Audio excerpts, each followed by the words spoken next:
Hi friends, మన YouTube channel సనాతన శ్రవంతికి మీకు స్వాగతం. ఫ్రెండ్స్, మన ఇతిహాసాలు పురాణాల్లో ఉన్న సమాచారాన్ని మీకు అందించడం కోసం ఈ ఛానల్ పెట్టడం జరిగింది. నేను ఏ విధమైన తప్పు సమాచారం మీకు ఇచ్చినట్లు అనిపిస్తే ప్లీజ్ నా కామెంట్ సెక్షన్లో తెలియజేయండి. నేను అది సరి చేసుకుంటాను. Thank you. జయ మహారాజు అలా అడిగిన వెంటనే అందులో ఉన్న కొందరు మంత్రులు ఇలా చెప్పసాగారు. ఓ నరపాల, నీ తండ్రి అయిన పరీక్షతో ఒకప్పుడు వేటకు వెళ్ళి ఒక మృగాన్ని కొట్టాడు. దెబ్బతిన్న ఆ మృగం పారిపోయింది. దాన్ని తరుముతూ శమికుడు అనే ఋషి యొక్క ఆశ్రమం చేరాడు నీ తండ్రి. ధ్యానంలో ఉన్న శమికుడిని మంచినీళ్ళు ఇమ్మని కోరాడు నీ తండ్రి. కానీ ఋషి గాఢమైన ధ్యానంలో ఉండటం చేత రాజుని పట్టించుకోలేదు, మౌనంగా ఉండిపోయాడు. దానితో కోపానికి వశుడైన రాజు పక్కనే చెరువులో ఉన్న పాము కళేబరాన్ని ఆ ఋషి యొక్క మెడలో వేసి వెళ్ళిపోయాడు. రాజు వెళ్ళిపోయిన అనంతరం ఆ ఋషి యొక్క కుమారుడు అయిన శృంగి ఆశ్రమానికి చేరుకున్నాడు. తదుపరి తన తండ్రి యొక్క మెడలో ఉన్న పాము కళేబరాన్ని చూశాడు. దానిని ఎవరో కావాలని తన తండ్రి యొక్క మెడలో వేశారని గ్రహించిన శృంగి కోపోద్రిక్తుడై ఈ పని చేసిన వారు ఎవరైనా నేటికి 7వ రోజున పన్నగ ప్రభు అయిన తక్షకుడి ద్వారా కాటుదేయబడి చనిపోతారని శపించాడు. ధ్యానానంతరం కళ్ళు తెరిచిన శమీకుడు పుత్రుని ద్వారా పాము సంగతి, అతని మిత్రుల ద్వారా శాపం సంగతి తెలుసుకుని ఆశ్చర్యపోయాడు. తన దివ్య దృష్టితో జరిగినది గుర్తించి కంగారు పడ్డాడు. తదుపరి తన పుత్రుని దగ్గరికి వెళ్ళి, కుమారా, శపించబోయే ముందు దోషులెవరో, శాపానికి అర్హులు అవుతారో కారో తెలుసుకోవాలి కదా. ఇలా ఎందుకు చేశావు? నీ చేత శపించబడినవాడు ఈ దేశాన్నేలే రాజు. రాజును శపించటం, రాజ్యానికి రాజులేనట్లు చేయటం మనలాంటి వారికి తగని పని అని పలికి గతించిన కాలాన్ని ఎవరూ మార్చలేరు అని నిట్టూర్చాడు. తక్షణమే తన శిష్యుల్లో ఒకడైన గౌరవముఖుడు అనే అతనిని పంపించి నీ తండ్రికి కబురు చేశాడు. రక్షణ మార్గాలు వెతుక్కోమని చెప్పాడు. శాపం నుంచి తెలియగానే నీ తండ్రి కంగారు పడ్డాడు. ఒంటి స్తంభం మేడలో గాలికైనా చోటులేని మందిరంలో ఉండి రాజ్యపాలన చేయసాగాడు. అలా 6 రోజులు గడిచాయి. 7వ రోజున ఋషికుమారుని యొక్క శాపం నిర్వహించడానికి తక్షకుడు హస్తినాపురానికి రాసాగాడు. మార్గమధ్యంలో అతనికి కశ్యపుడు అనే భూసురుడు కనిపించాడు. ఆ కశ్యపుడు పామంత్రం వేటలను ఉద్దండుడని, తను చంపబోయే పరీక్షితుని రక్షించేందుకు వెళ్తున్నాడని గ్రహించి తక్షకుడు అతనికి అడ్డం పడ్డాడు. తనని తాను పరిచయం చేసుకొని తను కరిచిన వాడిని కాపాడడం ఎవరితరం కాదని పలికాడు తక్షకుడు. తన మంత్రానికి తిరుగులేదని చెప్పాడు కశ్యపుడు. ఈ విషయమై పంతం పెరిగి దగ్గరలో ఉన్న ఒక వృక్షాన్ని కాటు వేశాడు తక్షకుడు. మరుక్షణం ఆ వృక్షం బూడిద రాశిగా మారిపోయింది. వెంటనే ఆ చెట్టును బ్రతికించమని సవాలు విసిరాడు తక్షకుడు. మరుక్షణం కశ్యపుడు మంత్రాన్ని ఉచ్చరించాడు. మరుక్షణమే ఆ చెట్టు సజీవమై తన పూర్వరూపాన్ని దాల్చింది. ఆశ్చర్యపోయిన తక్షకుడు ఆ బ్రాహ్మణుడు ధనార్దే వస్తున్నాడని తనకు కావలసిన దానికన్నా అధిక ధనాన్ని ఆ బ్రాహ్మణుడికి ఇచ్చి హస్తినాపురానికి రాకుండా వెనుదిరిగి వెళ్లేలా చేశాడు. అనంతరం తక్షకుడు కరిపురం అనే గ్రామానికి చేరుకొని అక్కడి నాగులను మానవ రూపాలను ధరించి కొన్ని పండ్లను తీసుకొని నీ తండ్రి దగ్గరకు వెళ్ళమని చెప్పాడు.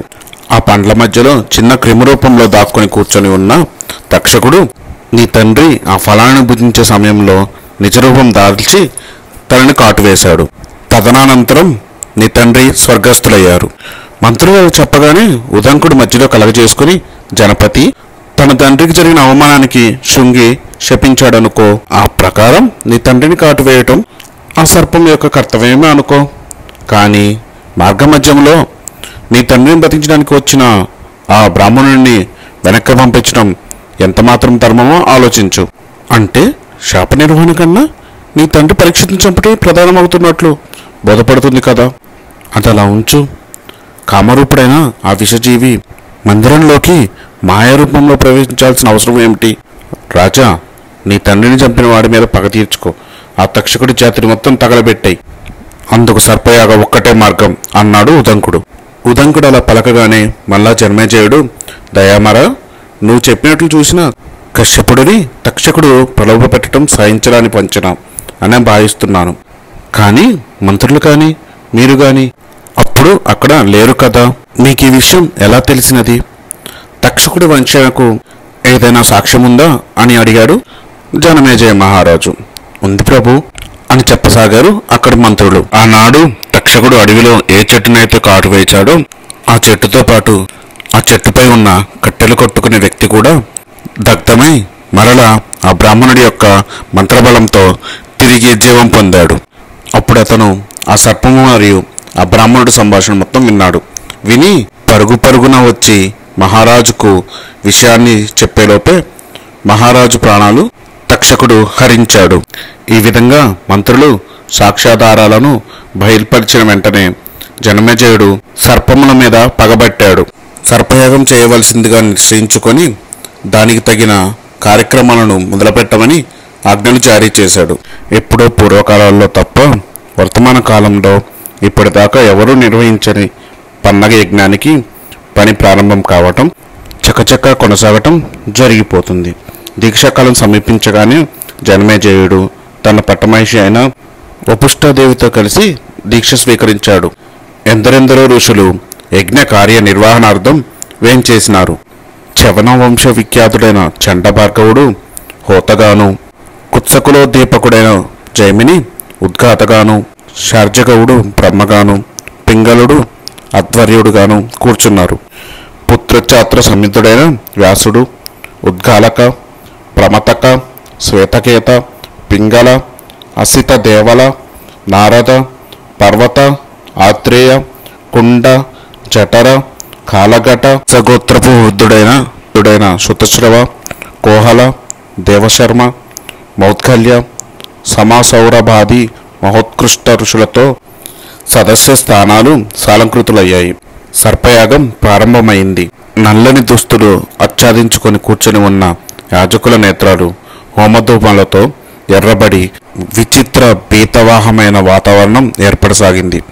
హోతలు నిమంత్రకంగా ఒక్కొక్క సర్పాన్ని ఆవాహన చేసి స్వాహ అంటుంటే పిలిచిన ప్రతి సర్పము వచ్చి అగ్నిగుండంలో పడి తగలబడిపోసాగాయి.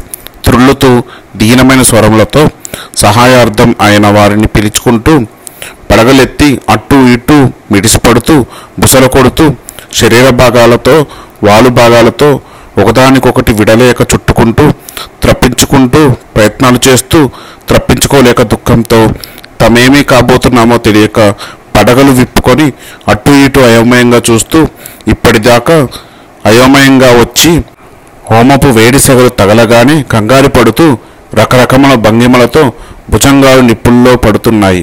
నల్లనివి, తెల్లనివి, నీలానివి, బంగారపు రంగువి, ముసలివి, పడుచువి, పసివి, ప్రౌఢత గలవి రకరకముల కూతలతో కూయిడుతూ వచ్చి యజ్ఞగుండంలో పడిపోతున్నాయి. వేణుగుల తొండముల వంటివి, ఏనుగులంత శరీరం కలవి, పొట్లకాయముల వలె సన్నవట్టివి, చిన్నవి, యోజనాలైన పొడుగైన కూడా మంత్రబద్ధములై అనూహ్య విధంగా అగ్నిలో ఆహుతులవుతున్నాయి. అవి కాలుతున్న చప్పుడు వాటి వాస, మెదడు, కాలటం వచ్చిన వాసన, రంగులు మారుతున్న హోమధూమాలతో ఆ ప్రాంతమంతా భయంకర వాతావరణం తిలకంపచేయుచున్నది. జనమేజయుడి యజ్ఞం అక్కడ ఆరంభమవుతుందని తెలియడంతో అందరికన్నా ఎక్కువ భయపడింది తక్షకుడే. సంగతి తెలిసిన మరుక్షణమే అతగాడు సర్వదేవతాధీశుడైన ఇంద్రుడి ఆశ్రయించాడు. అలాగైనా తనని కాపాడమని అర్థించాడు. ఇంద్రుడు కూడా ఆలోచించాడు.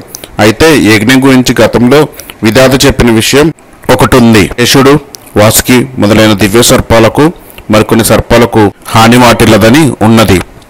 అది గుర్తు చేసుకొని దేవేంద్రుడు తక్షకునికి అభయం ఇచ్చాడు. అయినా భయం తీరక అమరేంద్రుని దగ్గర చుట్టలు చుట్టుకొని పడుకొని ఉన్నాడు తక్షకుడు.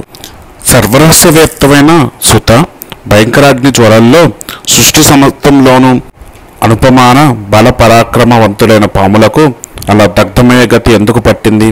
సూతుడు చెప్తున్నది వింటూనే మధ్యలో అడిగారు మహర్షులు. సూతుడు వాళ్ళ సందేహం నివృత్తి చేయదలిచి ఇలా చెప్పసాగాడు. అది యుగంలో కశ్యప ప్రజాపతి సంతానం కోసం పుత్రకామేష్టి యోగం చేశాడు. అది తగినట్లుగానే అతని భార్యలు కద్రువ, వినతి అనేవారు పుత్రులు కావాలంటూ కొన్ని వేలేల్లో భర్తను ఆరాధించారు. కశ్యపుడు వారి సేవలకు మెచ్చి ఏ వరం కావాలని అడిగితే కద్రువ బలవంతులు తేజవంతులైన 1000 మంది పుత్రులు కావాలని కోరింది. వినతి తన సవతి కొడుకుల కంటే బలపరాక్రమవంతులైన 2 కొడుకులు కావాలని కోరింది. కశ్యపుడు వారిద్దరిని అనుగ్రహించాడు. మీరు ఈ గర్భాలను జాగ్రత్తగా రక్షించుకోండి అని చెప్పాడు. వారు సంతోషించారు. కద్రువ గర్భవతి అయి 1000 గుడ్లను వినత గర్భవతి అయి 2 గుడ్లను ప్రసవించారు. వారు ఆ గుడ్లను నేతికుండలలో పెట్టి కాపాడుకుంటున్నారు. 500 ఏళ్ళ తర్వాత కద్రువ గుడ్లు చితికి వాని నుండి శేషుడు, వాసుకి, తక్షకుడు, కర్కోటకుడు మొదలైన మహాసర్పరాజులు పుట్టుకొచ్చారు. తన కడుపున పుట్టిన గుడ్లు ఇంకా చితికి పిల్లలు కాలేదని వినతి బాధపడింది. రెండింట్లో గుడ్డును చిదిమివేసింది. వాటిలో నుంచి కాలులేని అమరుడు పుట్టాడు. వెంటనే తల్లిని చూసి, అమ్మా, నీవు తొందరపడి గుడ్డును చితిపావు. చూడు, నేనింకా అంగపుష్టిని పూర్తిగా పొందలేదు. సవతి మీద అసూయతో నన్ను ఇలా వికలాంగుని చేసిన నువ్వు ఈ సవతికి 500 ఏళ్ళు దాస్యం చెయ్యి అని శపించాడు. ఈ 2వ గుడ్డుని జాగ్రత్తగా కాపాడుకో. దానిలో నుంచి పుట్టేవాడు మహాబలవంతుడై నీ దాస్యాన్ని తొలగిస్తాడు అని చెప్పి తన సూర్యుడికి సారథిగా వెళ్ళిపోయాడు. కద్రువ వినతులు ఒకరోజు సముద్ర తీరానికి విహారానికి వెళ్ళారు. అక్కడ వారికి తెల్లని అశ్వం ఒకటి కనిపించినది. కద్రువ, వినత, చూసావా, అక్కడ గుర్రం ఒళ్ళంతా తెల్లగా బాగుంది, కానీ తోక మాత్రం నల్లగా ఉందేమిటి అంది. వినత దానికి, అదేమిటక్క, తోక కూడా తెల్లగానే ఉంది కదా అని అంది. కద్రువ పట్టుదలగా, కాదు, నల్లగానే ఉంది, పందెం వేద్దాం. తోక నల్లగా ఉంటే నువ్వు నాకు దాసివి, తెల్లగా ఉంటే నేను నీకు దాసినవుతాను అని అన్నది. వినత దానికి, సరే అయితే దగ్గరికి పోయి చూద్దాం రమ్మన్నది. కద్రువ గడుస్తనంతో ఇప్పుడు పొద్దు లేదు, రేపు ఉదయం వేళ వచ్చి చూద్దామంటూ తీసుకుపోయింది. ఆ రాత్రి కద్రువ తన కొడుకుల్ని పిలిచి విషయమంతా చెప్పి, మీరు ఆ తోకను పట్టుకుని వేలాడి నల్లగా కనిపించేట్లు చేయండి అంది. శేషుడు, వాసుకి మొదలైన ధర్మబుద్ధి గల నాగరాజులు తల్లితో అది అధర్మమని చెప్పి నచ్చజెప్పపోయారు. ఆవిడ ఆ మాటలు వినక, మీరు నా మాట కాదన్నారు కనుక జనమేజయుడు చేసే సర్పయాగంలో చావండి అని శపించింది. ఆ శాపానికి భయపడ్డ కర్కోటకాది సర్పములు తల్లి చెప్పినట్లు చేసి పని తప్పించుకోవాలనుకున్నారు. తల్లి చెప్పినట్లే ఆ ఆశ్రమం యొక్క తోక పట్టుకున్నారు. కద్రువ వినతతో దూరం నుంచి తోక నల్లగా ఉన్నట్లు చూపించింది. వినత అమాయకురాలు సవతి మాటలు నమ్మి దాస్యం చేయడానికి సిద్ధపడింది. Friends, thanks for watching this video. Please do like, share and subscribe. Please comment.